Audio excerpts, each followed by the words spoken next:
just to kind of find the chat button, find, all the stuff they need. But yeah, I'll get into introducing myself and Laura in a sec, but pop into the chat, those of you who are here so far, and let us know where you're joining from. I'm downtown Toronto, like it or not. But yeah, Cheryl's from Toronto as well. Laura, where are you joining from? I'm way out east in Scarborough. So Scarborough. Okay, very nice. Awesome. Got close someone to from downtown. what's that? Yeah. Bit more peaceful at that end. Awesome. Okay, yeah, we've got lots of Ontario folks, someone from Elora, St. Mary's. We've got East Coast. We've got West Coast, Montreal, someone from the UK, Claire, welcome. Patricia and from San Francisco. Awesome. Thanks, everybody. While folks are trickling in, just let us know in the chat where you're joining from. We're really excited. Really excited for this webinar today. Laura and I are going to be chatting about all things managing up. And so really, whether you're like a middle manager, whether you're an individual contributor, or this can even apply, to executives and CEOs, because there's a lot of kind of managing across that happens too. Yeah, we're going to dive into kind of all things managing up, and very excited for it. So, hey everyone, my name is Julia. I'm with Guusto as our senior people and talent manager. I've been with Guusto for about 2.5 years. And like I said, I'm from Toronto, long suffering Maple Leafs fan. Really love all things kind of people, culture, and talent. Laura is joined with me today. Laura, why don't you tell us a little bit about yourself and what you do? Hey, yeah, so I'm Laura Lillie. I'm the founder of Laura Lillie Coaching, and started my solo career in coaching for managers in particular in September this year. Former HR leader for tech startups in Toronto, originally from the UK. So I'm not based in the UK anymore, so don't let the accent fool you. Moved to Canada about 5.5 years ago now. And I now understand what it means to be a diehard Maple Leafs fan, having watched them a few times. So my hat goes off to anybody following them intently. I'm sorry you had to suffer through that as someone who doesn't even have to by nature of where you're from. Yeah. Awesome. Cool. Well, everyone, thanks so much for being here. We're going to kind of dive into it, but we like to keep it pretty conversational. And as such, if there are questions you have that are sort of like based on the exact topic Laura and I are talking about at the moment, feel free to write in the chat and we'll try to integrate it and bring it up in the moment. And if not, we'll definitely leave some time for questions at the end. So let's dive in. Laura, first of all, who is this for? Obviously you're an ex-HR leader turned manager coach. I'm an HR leader. Is this webinar for HR leaders? Is it for anyone? Tell us a little bit about who could benefit from the skill of managing up.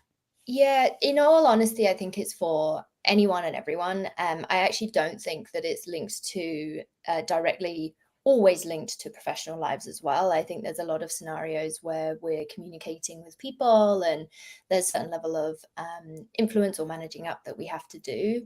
I think for this context, it's really beneficial for managers, leaders, executives, all of whom have to go through this process of working with other people, potentially influencing. And also I would include employees as well. This isn't just a manager tool. This is for everybody to be able to understand and get really good at, to be able to use in everyday life and for the purpose of this discussion for their professional lives. Awesome.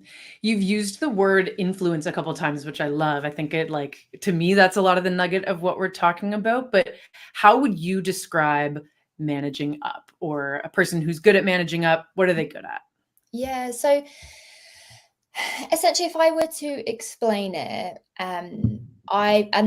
this is my humble opinion on it based on what I've seen throughout my career and in my current company. It's a communication process in which you can create boundaries, you can set expectations, you can ask really great questions that actually drive action. But on top of that, cohesion in what you're expressing. So essentially, it's consciously managing the delivery of the information that you're giving, or even requesting from others for a greater outcome. And that's something that I've seen to be true. And when I think about managing upwards, and you've kind of alluded to it, when there's this conversation of influencing, but also that kind of distinction between influencing and persuading. Mm, I think often, again, in my humble opinion, managing upwards can be taken into the context of persuading, but I do think there is a huge difference between the power of influence and the power of persuasion. Um, and I think essentially managing upwards is about influencing more than persuasion, because there's a broader outcome that is needed rather than just getting someone to do something for you. right. Okay. So persuasion would be, I know what my goal is. I'm just going to get you on board with what I want. Whereas kind of influencing or something closer to managing up is, you said kind of, um, uh, controlling wasn't the word you used, but kind of managing your communication of kind of what you want and what you're receiving back. Can you share an example or something that you see clients kind of struggling through in this context? Yeah, so just to take a step back, when I talk about influence, like influencing to me is like a stretching of the mindset. It's basically broadening the scope of the discussion rather than just like simply getting someone to do something. Right.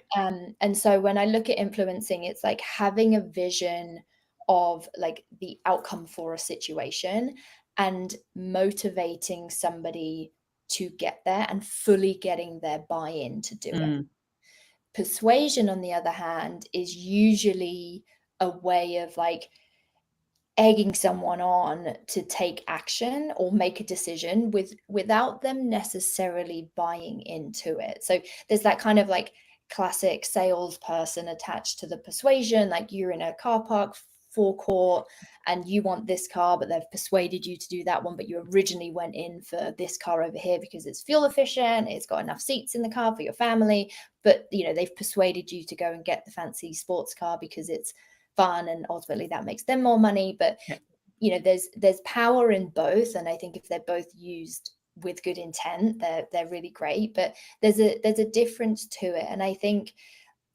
as an example, I've seen like managers or leaders, for example, like persuade someone to perform better or do a task, usually by dangling something Yeah. in their face, whether it's money, a promotion, an award, a title change, whatever that might be. And so they're gonna get the work done, but there's something that you have to pay for it. There's something at the end that is going to mark that is done. What am I getting? Whereas influencing is, you could talk to them about the long-term vision of the company, where in which they sit within that, how their role is playing a part in the overall outcome, so that they actually feel aligned to what they're doing. Or if they don't, then you go off on another conversation and really dive into why they might not feel aligned, or why they don't necessarily want to do this particular task. But the whole point is influencing is really broadening a sense of like the entire grand scheme of things. Therefore, they are making a conscious decision to move forward or towards what you need them to do themselves, rather than you forcing them to do it. Yeah, totally. It almost sounds like the difference between extrinsic motivation and intrinsic motivation. Like if I'm being persuaded to do something, it's more extrinsically motivated where there's a spiff attached to it or something like that, which is like good, I'll do it. But if I'm kind of influenced, and if someone's really kind of successfully managing up or whatever you want to call it, there's sort of I have enough buy-in, and there's like that intrinsic motivation where like I don't just want to do it because you want me to, I want to do it because I want me to, like which ultimately we know kind of yields really good results. Yeah, um I yeah, would agree. And the other thing is like the person feels good about it too, right? yeah, Like in that situation, like you would feel better about doing something that you I'm not saying we wholeheartedly do every element of our job. Like, yes, I feel really aligned to it. Like some things you just have to do because it's part of the work and part of the job that you took. But you want the majority of it to be like, this feels good, this feels right, this feels something that I'm personally or professionally aligned to, rather than like, oh, I'm doing it because at the end of this month I might get a title change, salary increase, like some sort of reward, rather than you doing it because it's either the right thing to do or you just feel really aligned to it. Yeah, totally. And then how does this relate to, something I feel is really prevalent in HR is sort of managing without authority. So especially in that kind of HRBP role where you are like working with managers and you want them to do, a really great performance management cycle, or you really want them to up their game in some area or hold people more accountable to whatever. Lots of examples we could think of. But I, as the HRBP, I don't have direct authority kind of over this manager. So I have to do a lot of this, this influencing. So how does, managing up, when I first hear it, I'm sort of like, okay, this is how I manage my manager. But talk about kind of managing across or managing without authority. Yeah. So, and this is always a really interesting one, because when someone has authority, they essentially have the power to say yes or no. And it's, this person can be like the person who holds the purse strings, and like ultimately it's their decision of whether you move forward with something. And in HR particularly, that could be like a training program, or that could be some sort of engagement process that is really going to influence the state of the current environment and create really great employee experiences. But how do you get that person to say yes ultimately? And this is where the power of influence comes in. And in terms of managing up here, what I would always say is, do you understand what that person is thinking, feeling, what's motivating them? But also, do you understand what they are really responsible for, and really understand their position when it comes to saying yes or no to a certain thing? Because the way to manage up is to truly understand that, and to find out, how can you speak to them in a way that they can understand? Because a lot of the time, you can communicate, and we are communicating, but what is driving the cohesion between you and I right now is the fact that we can comprehend what we're talking about. And so if we were just communicating and nothing was, we weren't understanding each other. Comprehension is the process of understanding. We're just communicating, and so therefore we don't really have a cohesion here. And so one of my biggest frameworks, something I made up that I live by, is really around like the 3 C's, and that's communication plus comprehension equals cohesion. So using the power of communication, various types, like understanding body language, and calling it out, speaking, listening, etc. All of these are communication, but the only way you're going to get cohesion is if they can really comprehend what you're saying, and the only way you're going to get comprehension is if you truly understand what's driving them. Why could they say no to this? What are they saying no? What are they actually saying no to? What assumptions are they making about the program? Maybe that's where the lack of understanding could come in. Yeah. And so do you know, when you are presenting something to, let's say, like, the chief people officer or the CEO, when you want to get a training program across, do you know what's driving them and how you're going to talk to them about this program? Because they're only going to hear it from their perspective. So the managing up isn't necessarily like you forcing your opinion, all this information on them. It's about delivering it in a way that they can comprehend, because then it becomes relatable to them. So if we're talking about a CEO, what is the CEO interested in, really? Like, is the business making money? Are the employees happy? Do we have a sexy product or service? Like, and is all of that working enough so that they can continue to push the boundaries, continue to take their company forward? And so when you're talking to your manager, whether it's the CEO, whether it's first line manager, whether it's a director, do you understand what they really care about? And are you talking in their way that they can comprehend it? And I had this with with a CFO that I was reporting into a couple of years ago. And this was the pivotal moment for me about managing up. This was probably 3 years ago now. And I was head of HR. I was pushing to get a certain policy across the line, and I knew it was important. I knew how it was going to impact the overall employee experience. I could say all of these things, and I was really passionate about it. But he flipped the coin on me when he said, "If you keep ignoring, no, what was it? Oh, I'm going to butcher it now, but he basically said, if you keep talking to me in a language I don't understand, I won't be able to say yes." And I nearly fell off my chair because I was like, oh, whoa, like I felt big light bulb moment. Yeah, I was like, oh my goodness, I have been talking to this person in a way that they don't comprehend. So there is no cohesion, and we can go back and forth on this. And so I was like, I just straight up asked him in our next one-on-one, I was like, what do you care about as the CFO? What are your key drivers? And from then on, that's where I would point certain things. And I would say, how is this going to affect budget? How is this going to affect headcount? How is this going to affect stability of things beyond what I immediately think?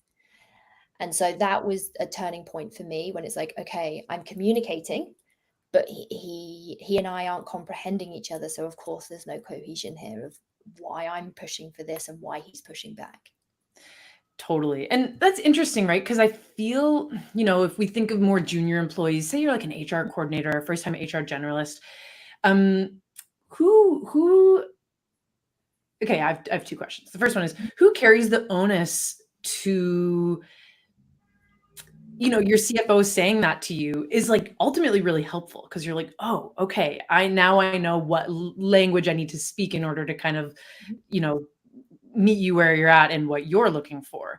And so I guess, is this a conversation? How could an individual contributor learn this earlier rather than like when it's too late and they've already been denied five programs and they don't understand why? I guess that's my question. Yeah. And to caveat that, it might be denied, period. Like it might be denied, but the point is that you get to understand more about the why rather than it just being like a straight up no. Because often when like things get denied, the annoying bit is that you don't understand why. Right. And then you're not given the conversation about it. And so there's two things in there. One is, how do you get the information that you need? Two, how do you then cope with the no if it is a straight up no, even though you've done all of these things? And so the first one is like, as an individual contributor, spend time finding out how your manager works. And it could take a little while. It could take, it could be uncomfortable because, it's new. And if I go back in my early career, it would be scary to ask my manager how they work. But the benefit of being in that kind of uncomfortable situation or feeling like an imposter because you're not qualified to ask these questions is really about you leveling up and setting the expectation of yourself. Managing up is also a really big reflection on who you are. And it sets the tone for how then you are seen. And I said in the beginning around setting boundaries, getting the information that you need. And so figuring out your manager's style, asking how they work. What are their preferences? Like, for example, how best do they receive feedback? And I mean, like, how best do they receive it? Is it written? Is it spoken? When's the best time of day? What's the setting? Are they a type of person that's like, just call me and be really honest with me? I really accept that. Don't write me a massive wailing email because I won't read it in its entirety. And that is no shame on anybody because it's just a preference. And so everybody has those preferences. So find out how they work and find out what their priorities are. Where do they spend most of their time? And the only way you're going to do that is by asking the question. So whether it is an email in a one-on-one straight up, but being brave enough to ask in order for this to help you, right? Like this Totally. is for someone to help themselves. And so you can also do it by learning to observe what information they are gathering from you. So what information do they want from you? And why is that important to them? So finding out like the impact of your job, like the effects of your job, the outcomes of your job, how does that affect them? And how do they need it? How do they need this information provided to Mhm. them? Um, At Guusto, we actually have this as part of something we ask managers to do when they start or when they start taking on new direct reports. Is we get them to create a user manual, and this is basically like a 5 slide deck of like, hey, I'm Julia, I have a cat. Like this is here's how you can get to know me as a person. Here's how I like to work. Here's how I like to receive feedback. And what I like about that is because while I think ultimately it's true that like you as an individual contributor need to know these things in order to like best drive results and drive outcomes, but I like having that baked in of like, hey, we're gonna help you learn how to work with mhm. your manager and kind of have more um just more transparent conversation around that kind of stuff as a default, which is really cool. So, so yeah, if anyone's kind of thinking of, oh, how can I get that information out of my manager? Or if you want to make things clearer to your direct reports, consider it doesn't have to be fancy, but something like that can go a long way. Yeah. That's also something that I offer to people that I work with is like, Cool. you can't expect someone to know how to work with you if they've just met you, right? Like we have Totally. friends for a lifetime, and the only reason they know us so well is because they've spent 25 years watching us through life. And we've all had disagreements with friends and continued, etc. And so the only way you're going to find out this information is to ask the question. The other thing is to like, it is okay to make an assumption as long as you qualify it. Hmm. And Say this more. is what I mean by when people read between the lines, right? You can make an assumption. We all make assumptions. We're human. We all do it. But it's okay to do it as long as you qualify it. And the easiest way to do that is to say, can I assume that? Mm. Is it right for me to assume that you need this? Because Hmm. they'll correct you. They'll correct you if that's the case. But the fact that you've made an assumption and you've connected dots in your mind, qualify it. Because I it's a love that. really great thought. It's a really great thought that you've had. Because at worst, which I think is the best case scenario, ironically, if your assumption is wrong, they will correct it. If you have the conversation. And if it's right, then you are starting to connect the dots in how this person works. Totally. So Cool. assumption is fine as long as you qualify it. Awesome. Okay. I like that. I like that. Not a trick, but I like that verbal, whatever you would want to call it. And because I feel like people would respond really well to that. Like, is Yeah. that fair of me to make that assumption? Be like, Yeah. actually, no. Like it's a very productive way of being like, is this right? Yeah. Yeah. um, we had a comment from Robel. Sorry if I'm mispronouncing your name.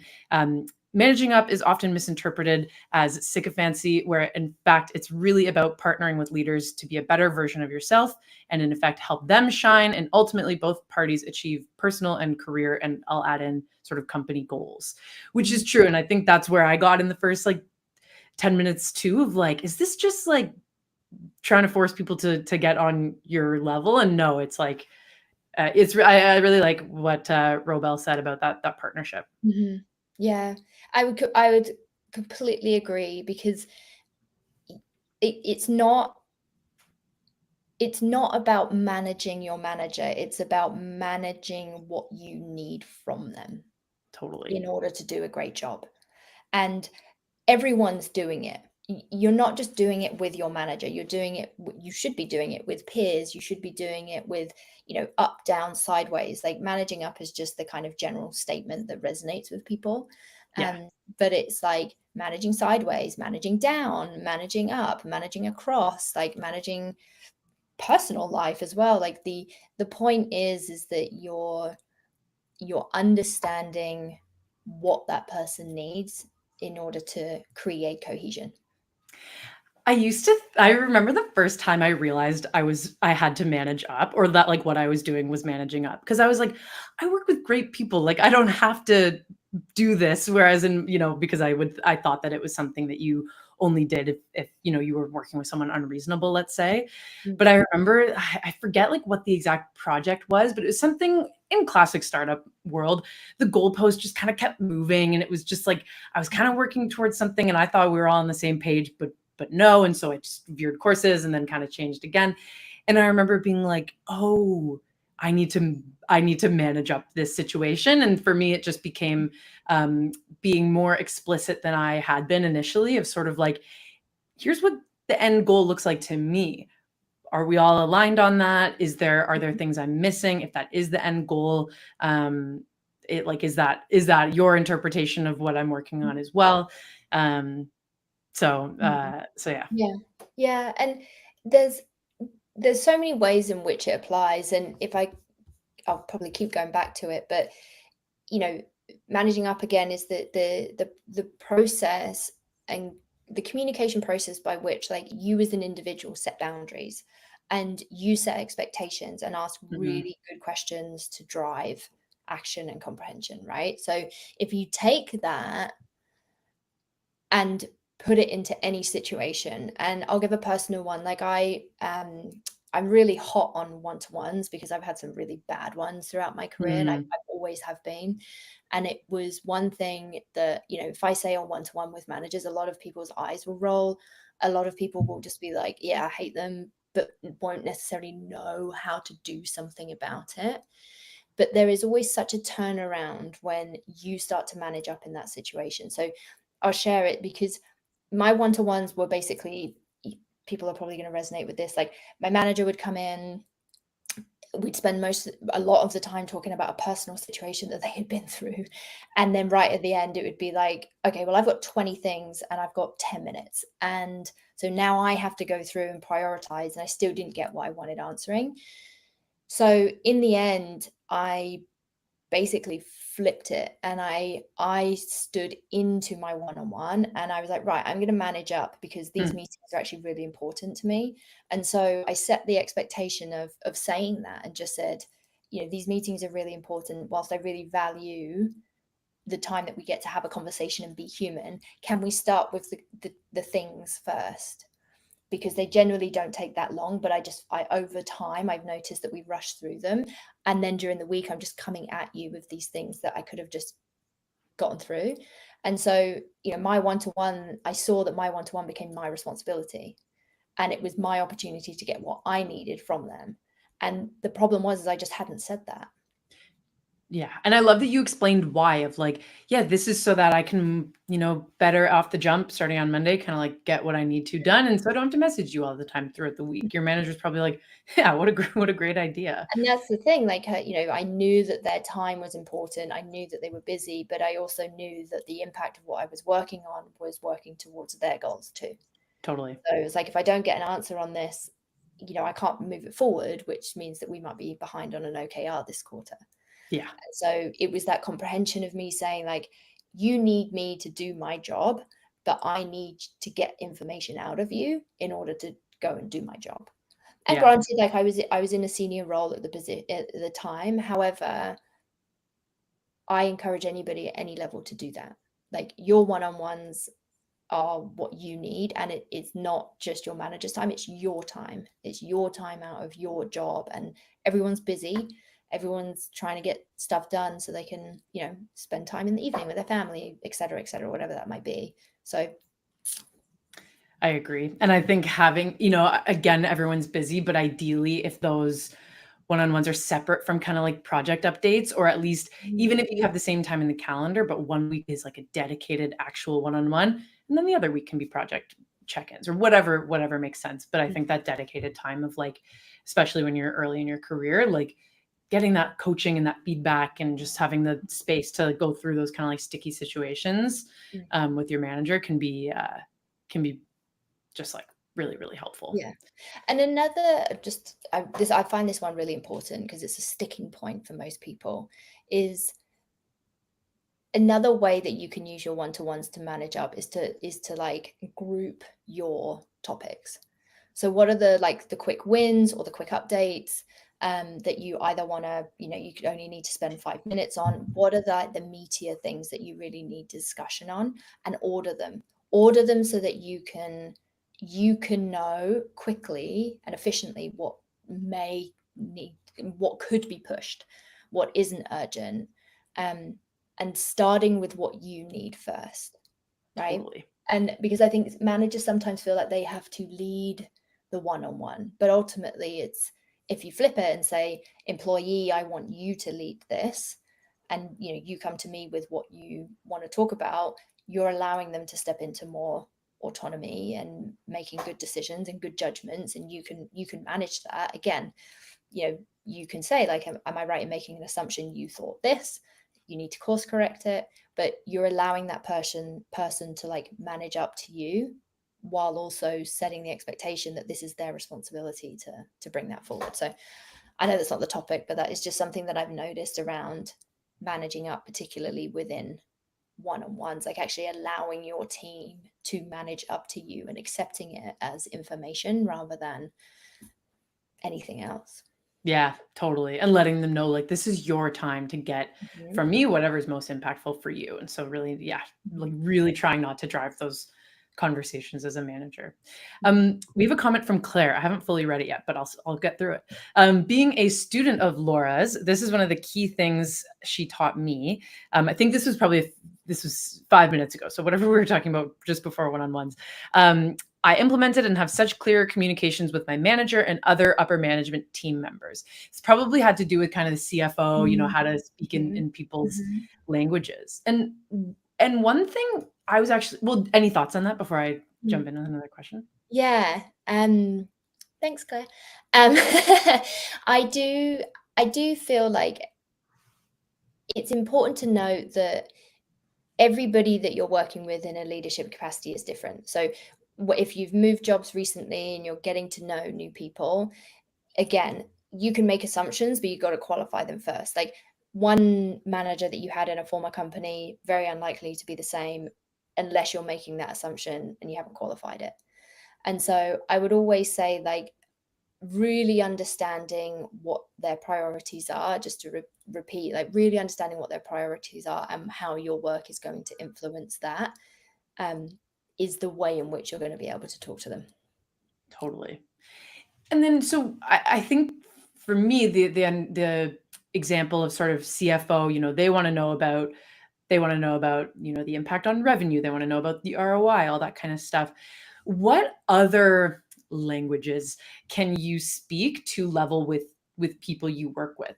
The one that comes to mind for me is like our core values of, like, if that's something that's really important to your organization, is that how you can, if you're chatting with a senior leader, like, is that a decent anchor to kind of put your point in? Or what other kind of things would you suggest people, think about their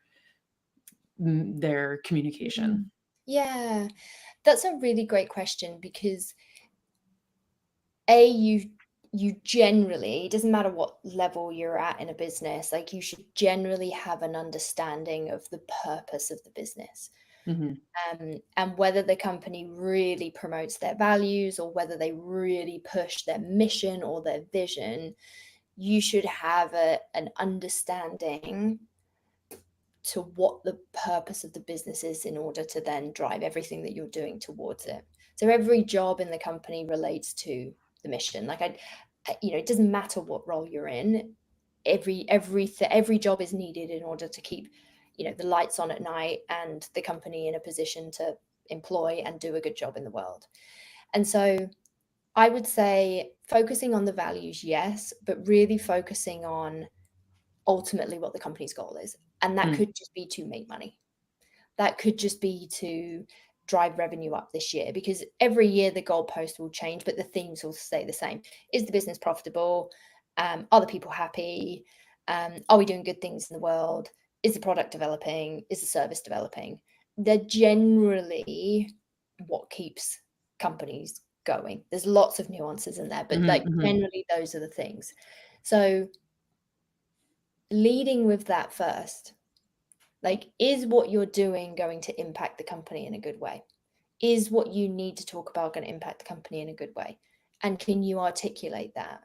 And if you don't know the mission or Yes. the values or the vision of the business, find it out by any means necessary. And that could Totally. be skip level meetings. If you're not getting that information from your manager, it's okay to have a skip level meeting to find out, or it's okay to search through the handbook or ask HR like where you can find this information. Onboarding is always a very hectic time when you're joining a company, and you learn 1,000 things in day one and you don't remember it all. Yeah. And so if it's not clear, because by you asking the question with pure intent to find out the answer, all of that is information for the HR team. All of that is information for your manager. Like, because in theory, it will kick them into a state of like, oh, how come we don't know? How come they don't know? Like, Yeah. maybe Like, we don't talk about it. And so yeah, there's influence, right? Like, there's another form of influence just by you asking a question. totally. We had a big learning with this, I would say, kind of mid last year into this year at Guusto, which is that we used to have sort of, every department would report on a metric, and then the whole company would kind of have a quarterly goal. And maybe one quarter, we really wanted to drive reviews. So that was like our theme of the quarter. Maybe one quarter, we really wanted to, make sure that like our security practices are solid. Great. So that would be the theme of that quarter. But I think the issue there is that it wasn't high level enough for everyone at the organization to see how they personally could like impact that. And so our co-founders went through a big exercise of like, okay, we need an annual kind of goal and theme, and I mean more, it's all a work in progress, and like really strong metrics attached to that so that people can know like what's the plan, like what are we all actually working towards. And I think to your point, if somebody isn't aware of that at the organizational level, it might be that it hasn't been communicated properly, or maybe it's not developed enough. And I think I'm in startup land, and so that there's lots of that. But I think it's really, seeing the before and after has really taught me the value of like very clear kind of measurable targets that everybody can see how they play into. Yeah. And the startup culture it's so beautiful in a way, and bear with me here, because there is so much going on that there is so much information to be found within that. And there's how many people have been in a startup world, and I really enjoy it because it is so fast paced and it pivots quickly, and it tests all my skills, like it really does. But I lost myself in it for a long time. Like I was so stressed within it, and I thought I was, doing the right thing. But to be able to give yourself the space to realize and make an observation of like, wow, we're really not talking about this enough, or we need to pivot that, and having the like capability to be able to pivot as quickly as you can. And like, you saw something happening and it was like, this feels sticky, this doesn't feel like we're going in the right direction, and you were able to turn it around pretty quickly. But you wouldn't have done that had you have not have gathered all this information and realized like, this isn't working for us, so we've got to change it. And so there's so much greatness in a startup. It's not for everyone. Like, it's not like it's a hectic environment. It really is. And it's a choice, because it can become a lifestyle. But it certainly is one that can really, if you allow yourself to see it for what it is and to value that everyone's moving so fast, what are we learning from it? I think it can be a really beautiful thing. Totally. I resonate with all of that, both in that like, it's not for everybody. It's not for some people at different, phases of life or phases of career growth. But pardon my tech term, the agility really is like so it's so cool, and it's so cool how fast, we're a 40-person company, so we can change things up if we need to, and that's a really nice nice feeling. Another question came in from Robel. Hopefully I'm getting that pronunciation right. And this is a practical question, which I love kind of at this time in the conversation. So do you have any tips to embed a culture of managing up in a company? How do we reinforce key behaviors for an effective managing up culture and kind of making people feel comfortable doing it? Ooh, I love this one. Yeah. Great question. Really great question.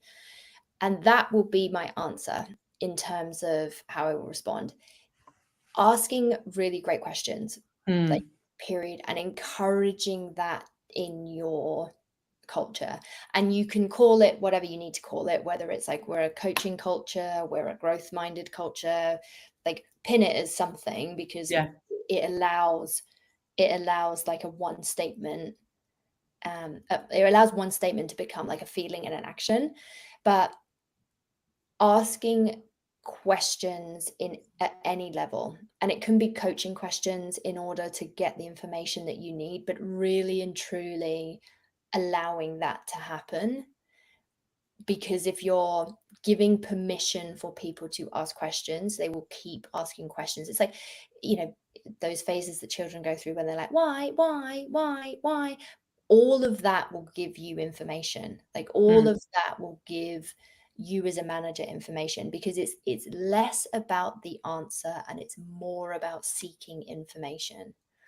And ultimately that's what managing up is, right?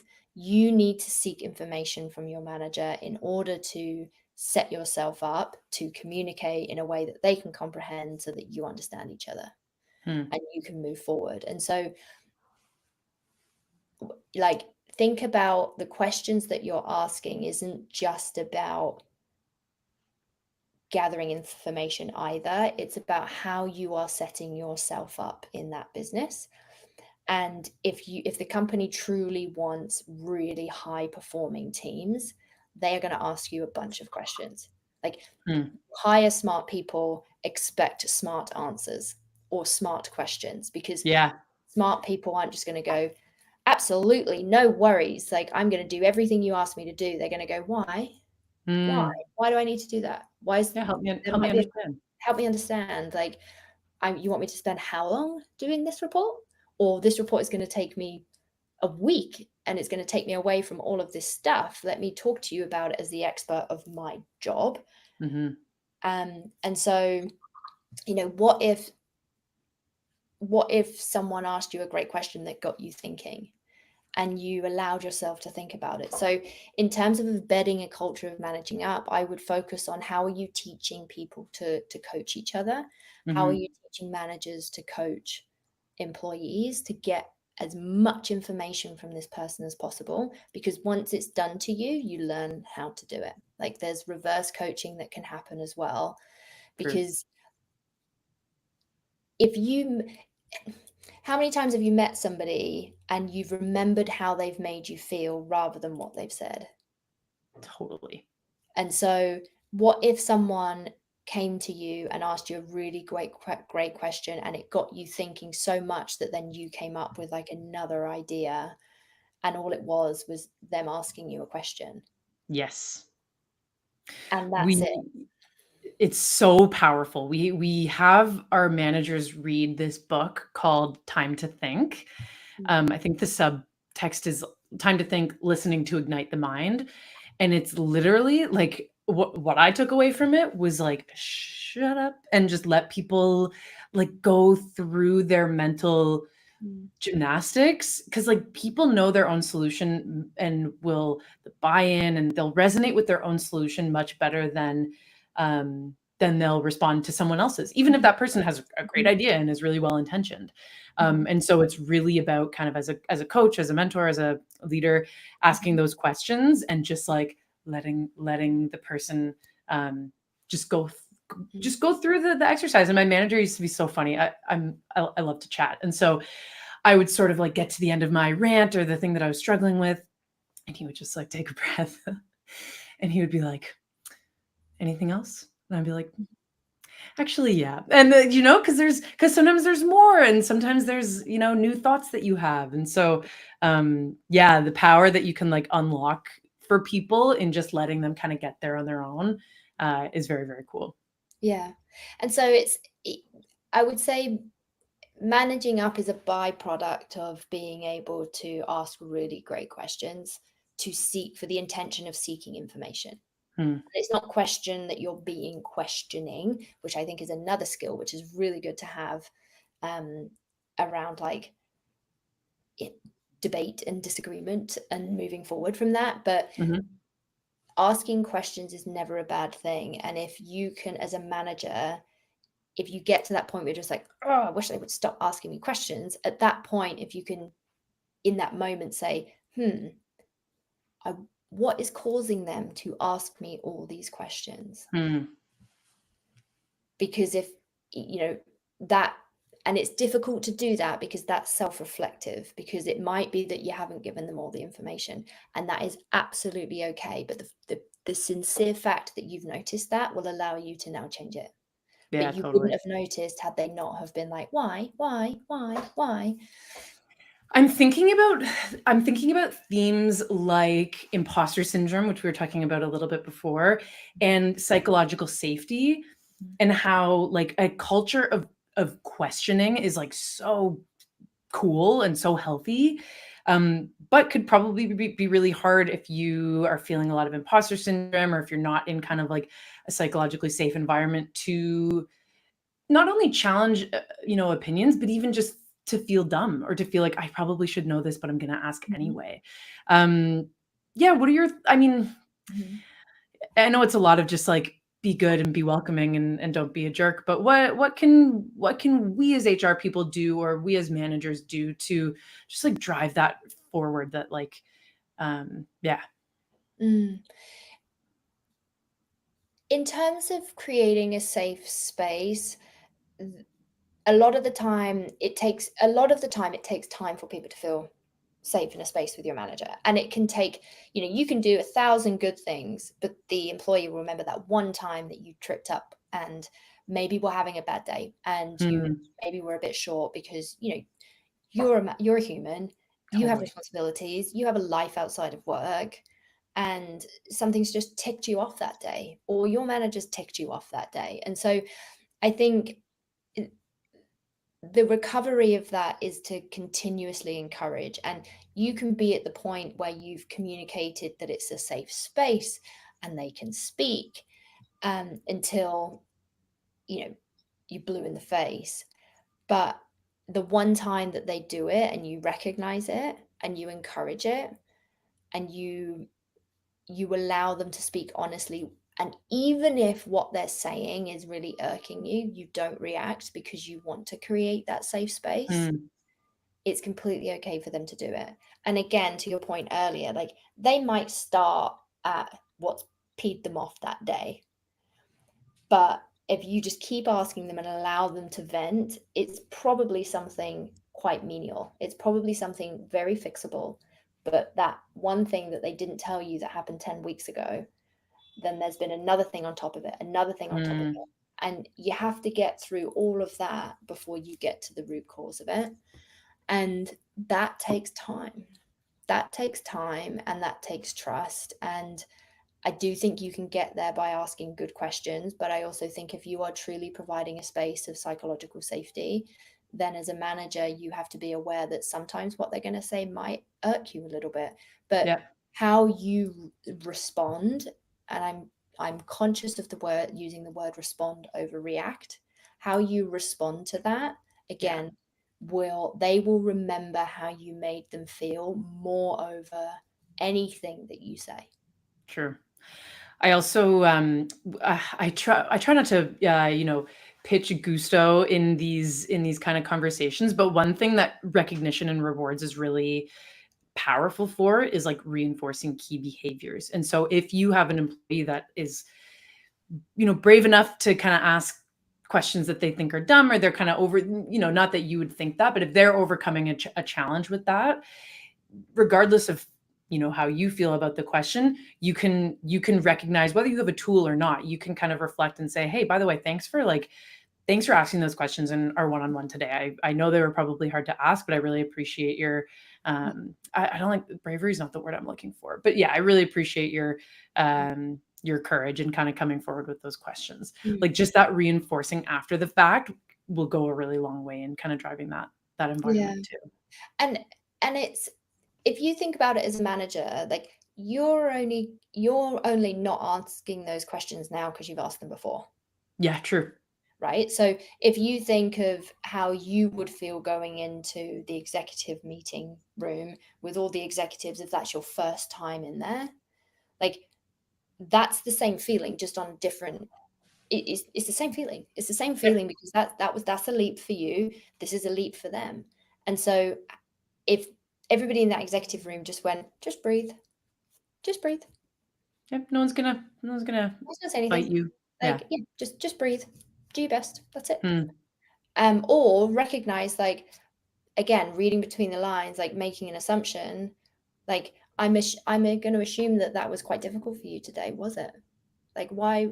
What's the reason that it felt so difficult? Like, it was a really, and I don't mind using the word brave step because bravery comes in all different forms, but I think to do something that you're really scared to do, but do it anyway, doesn't matter what Huge. level it's on. Doesn't matter what level it's on. Yeah. So recognizing that and encouraging it and calling it out and saying what you're seeing and noticing their body language, like if they're all of a sudden like panic speaking, they're tripping over their words, or like you can see or you can feel or you can hear that they are holding something back. By you asking them and allowing them to say something freely enables them to actually talk freely. Yeah.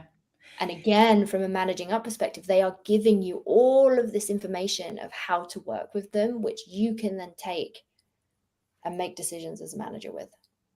Totally. Yeah, there's just some empathy of, like, we've all been the new kid, or like we've all had a candidate experience that, like, wasn't that great, that hopefully makes us better at being a good, talent acquisition person. It's kind of like that empathy piece plays a lot into just remembering, oh yeah, this is their first so and so. That's probably going to be tough because I remember it was for me. Yeah. Yeah. My last question for you, and folks, if you've got questions, feel free to chime in. I've got a good one actually here from Sarah. What advice would you give to a middle manager that's sandwiched in between? So they're managing upward, but they're managing downward, and as lots of middle managers experience, not always the most kind of support in that position. Mm-hmm.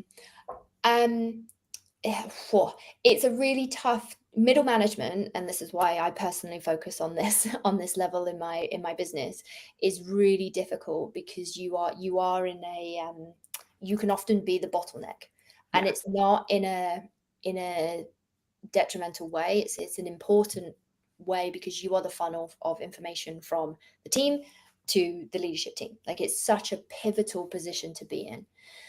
So firstly, well done, Sarah, for jumping into that role, because it's not everybody does it. So kudos to you, and anybody who's in a management role, not everybody does it, and you've chosen to willingly do it.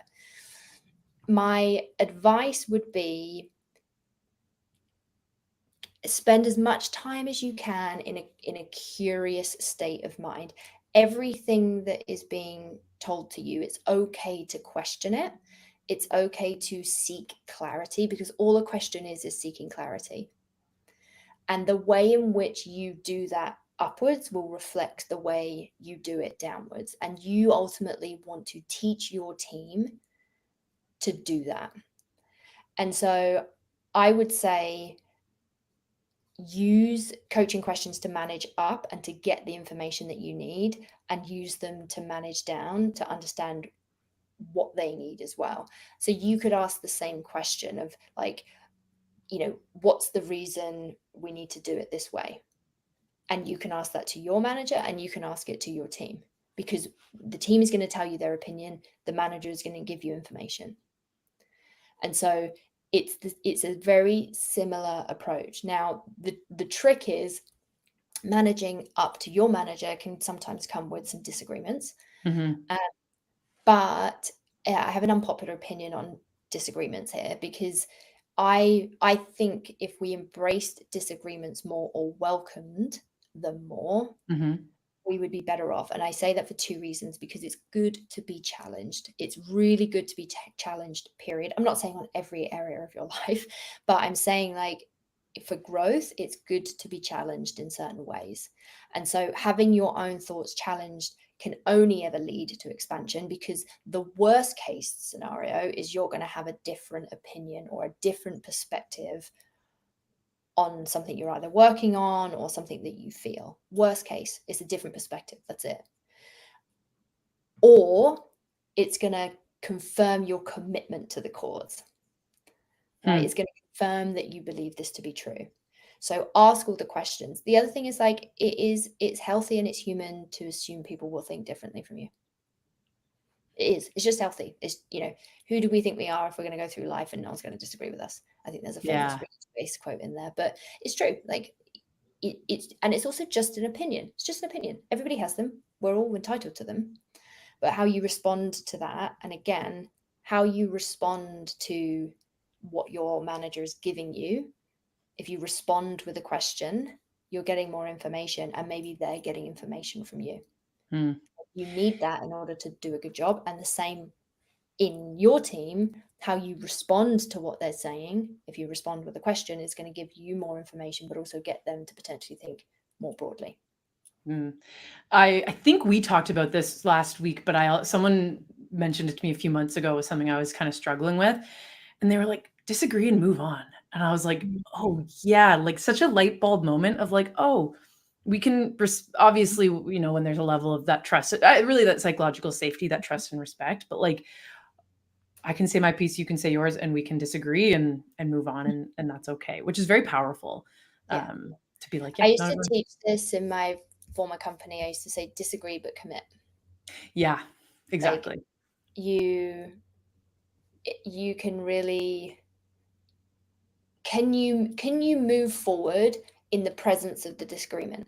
Like, and that's a choice, right? Like, can you move forward knowing that, you disagree with this a little bit, but you understand the decision that has been made?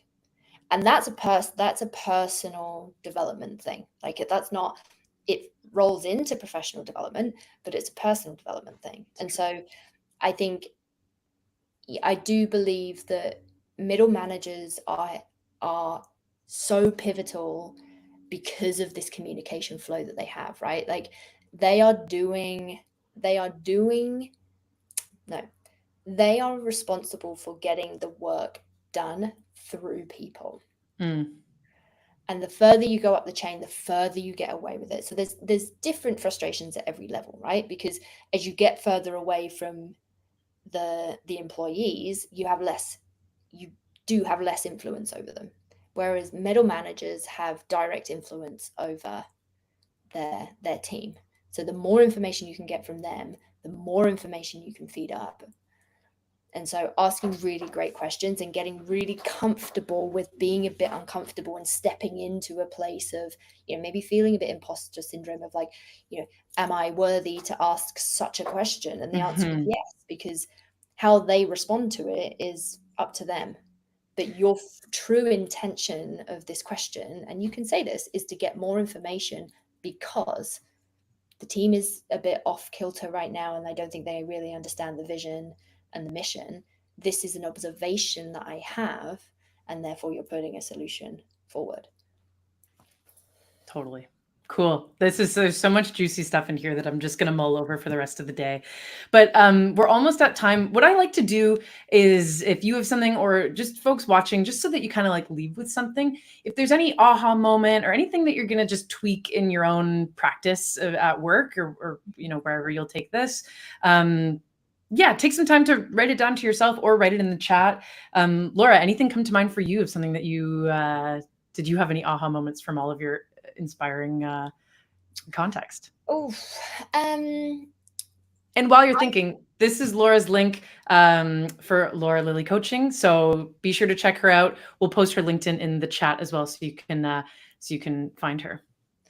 Thank you. I would say that the the question around like putting it in, like having managing upwards as a culture is something that I will take away from it, because it's managing up is part of, like, I believe a true growth mind culture, like a true expansive culture, that isn't afraid to break the boundaries and isn't afraid to, really focus on being daring and being the company that challenges convention. And I think there's a lot of greatness in that, if people are willing to work on themselves enough to know why they need to manage up. And essentially, potentially, I might sort of start to reframe managing up as like this way of seeking clarity for the greater good. Somewhere in there, that's kind of where my mindset is. There was a question quickly in here that I just saw that I do want to say around how to manage up when you are new. It's okay for you to keep going, because you are setting the tone for yourself and how they should want to work with you. So if they're not inviting, that's okay, but you can remain inviting. You can remain asking the questions, because I think you're setting the boundary of, or setting the like differentiation between the way that you're thinking and the way that other people are thinking. And it's okay for you to be different. It's okay for you to be the one to ask the questions, because you are setting up your profile and the way that you work and the way that you respond to change, managing out all of these things. And it's completely okay to be different than other people that are not inviting. If you are really struggling with it, sometimes you just got to grit and bear and ask the questions. If it's becoming an issue, then you can seek support from HR to say, like, this might not be formal, but like, how would you suggest I work with this individual? Because they might have some insight on how to best do that. But it's okay for you to be the one asking questions with the intention to seek clarity. I find starting a new job, it's difficult, but it can also be one of the easier times to set boundaries, set expectations. Even if that wasn't your working style before, they don't know that. And so pretend that that's just how you always were. You're just like, I'm someone who asks lots of questions. I'm someone who, so and so. So I feel like you actually, that new kid card is like a pretty special time to just be like, set those boundaries and pretend that was how it always was, if it wasn't. Yeah. Awesome. Yeah, like I said, I'm Julia. I think what we're going to link here in a second is an executive pitch kit. So what we have here is it's particularly for, pitching a recognition program to your executive team, but there's lots in there about what Laura and I were talking about in terms of like speaking the language of your finance team, speaking the language of your CEO, getting buy-in for these programs. So check it out. And yeah, thank you so much, everyone, for joining this. I could have gone for another hour. I don't know about you, Laura, but thank you so much for all of your insight. It was so helpful and a lot of fun. So thanks, and everyone who tuned in. I hope you have a great rest of the day. Thank you.